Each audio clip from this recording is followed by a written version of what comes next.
What's up, guys? It's me, Jeremy, and this is going to be the first episode of a series I'm going to call Breaking the Meta, where I try out random builds of champions to find out how good they are, give a slight analysis on them, and then a conclusion at the end.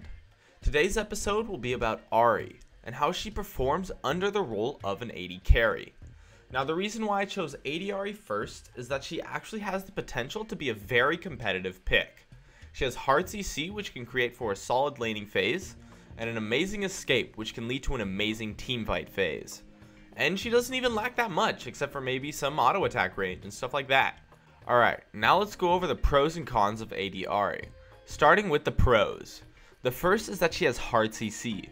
Her charm makes her laning phase really strong, as well as giving her some awesome utility to make some crazy plays, or simply just kite people who try to kill her. Next is that she has a true escape that can be used 3 times. This is one of the key things that makes her playable as an AD carry, as it makes peeling for her really easy, as well as allowing you to chase down targets, making her a very strong force in teamfights. Another pro is that she has amazing outplay potential. You can easily dodge every single skill shot with your ultimate, and your charm is also really strong in 1v1s. This is great because it allows Ahri to fit some dive comps where the AD has to kite for themselves because the rest of the team are diving onto the opponents.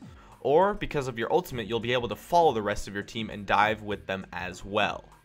Ahri also has great synergy with competitive support champions. Her charm allows both players to hit all of their skills very easily, and she can do a lot of damage if protected properly as well, because she's an AD carry. The last pro I came up with is that she is an unconventional pick. This means most players will not know how to play against her, and if you can master the mechanics of her matchups, you will have a serious advantage. Now let's move on to the cons of AD Ahri. The first is that she is fairly squishy. This can make her susceptible to a quick death if you get caught. Even though you do have your ultimate, if you get CC'd you will likely get insta-gibbed, so be careful. Next is that she only has 550 range. This isn't that big of a deal due to your ultimate, but it still has an effect because you are in range to get hit by a lot of things while auto attacking in fights. Another thing is that she has mana issues. It's very easy to run out of mana, so you need to conserve it properly, as running out of mana on her is really bad due to your low range. Also, her auto attack damage is somewhat poor in comparison to other AD carries. You can still do very solid damage with your auto attacks, but she has no abilities to give her a buff on those auto attacks, so the damage is only as much as the items you get give you, and nothing more.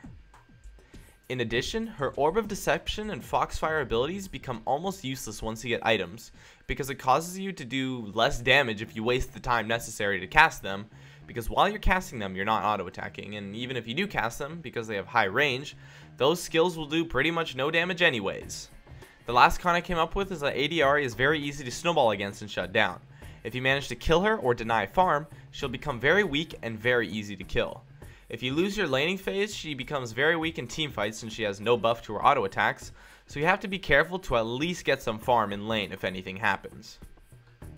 Now, this isn't really an AD Ahri guide, but I'll go over a few tips on how to play her. For playing AD Ahri during the laning phase, you want to poke down your opponents using your auto attacks and Orb of Deception. Once you get a good opening, hit a charm and go in for an engage and win an easy trade.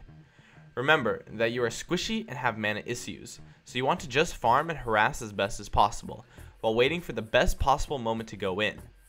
Just make sure that you can follow up on what your support is doing. For playing Ahri in the team fights, you want to make sure to stay alive using your ultimate and continue to constantly do damage with your auto attacks. Stay in the back to be safe and use your charm on anyone going to kill you or a squishy target that you can quickly burst down. And just make sure to do as much damage as possible while continuing to survive, which is of course your role in teamfights as an AD carry.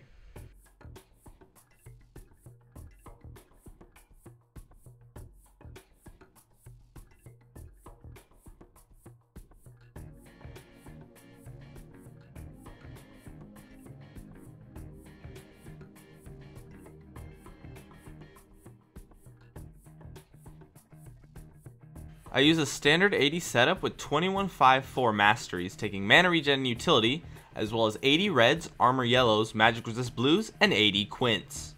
For summoners, I take flash and barrier, and I max Q first and E second, putting points into your ultimate whenever possible.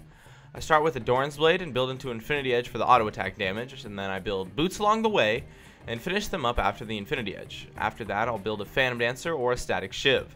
Next, I go Blade of the Rune King for the 3rd damage item, and these 3 items will give you very solid damage on your auto attacks.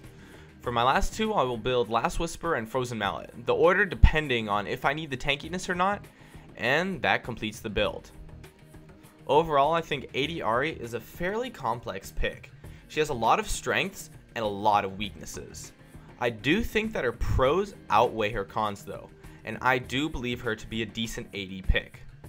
The fact that she can escape divers such as Vi, Olaf, Jarvan, and Diana all by herself, unlike any other AD carries in the game, without anyone to help peel for her, makes her a solid force in teamfights, and allows her to fit a bunch of team comps. In addition, her laning is actually fairly decent as well. She does take a ton of skill to play though, but I can say that I do believe she is a very competitive pick, and I would play her in a ranked game if the situation was preferable. So, that's it for this episode of Breaking the Meta. I'd love it if you could support me with a like or some feedback in the comments, and I really need some feedback for this sort of series because it's the first episode. And if you have any questions, I would absolutely love to see you in the comments too. Also, I've made a Twitter and a Facebook page, so I'll have links in the description if you want to follow me on those.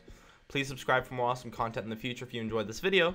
And as always, thanks for watching, and I'll see you guys next time.